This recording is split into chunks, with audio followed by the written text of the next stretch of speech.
Hey there, guys. So today we have another review, and this is Flyin Rye IPA from Warped Wing Brewing from Ohio. This was an extra from a tray, so I thought I was drinking it anyway, so I thought I'd just review it for you guys anyway. But it's probably not the most interesting beer for you guys. I actually want to start off first talking about a brewery event, as in Bruery.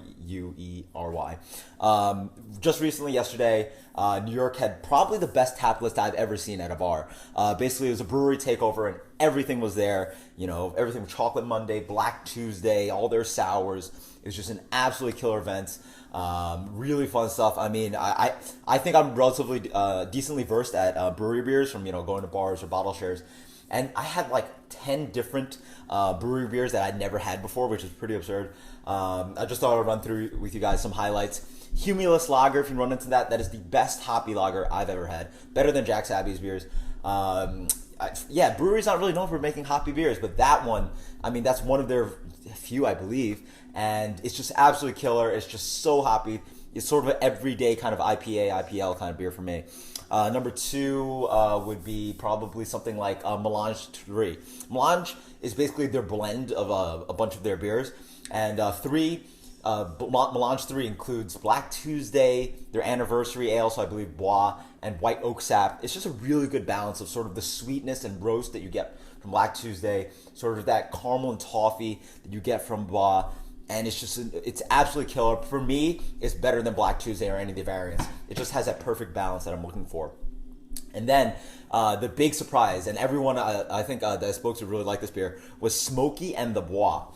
Smokey and the Bois is basically a blend of Black Tuesday, Bois, and what else is in it? Oh, and Smoking Wood, which is their bourbon barrel aged smoked imperial porter.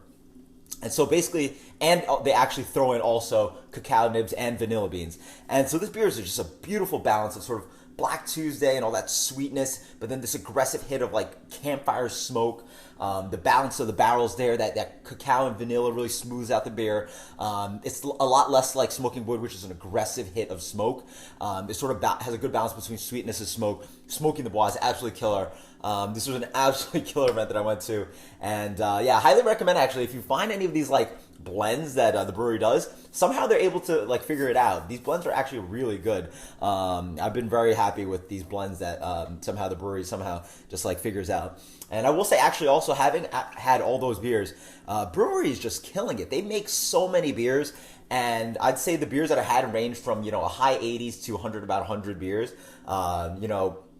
Even the ones that we quote unquote didn't like were still very good, and I think it really shows that like Bruery is probably one of the best breweries in the country because they're just like absolutely making such a wide variety of beers, making so many different beers, and each one, even if it's not the best one that they've made, it's still a very good beer to style. So Bruery, let me know what you think is actually your favorite brewery beer. I'm actually curious to hear what you guys like from Bruery. So anyway, let's dig into this beer.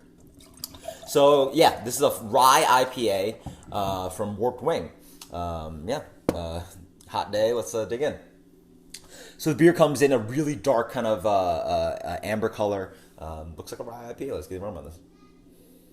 Oh wow, yeah. In the front, I definitely get that spicy rye character. A little bit of sweet malt, a little bit of piney character. This is a 2-month-old can, I don't know if that's too old for this beer, but it doesn't smell too hop forward. Yeah, I'm getting a little bit of pine, a little bit of resin, a good amount of that spicy rye, and a little bit of sweetness, a little bit of grapefruit peel. Cheers.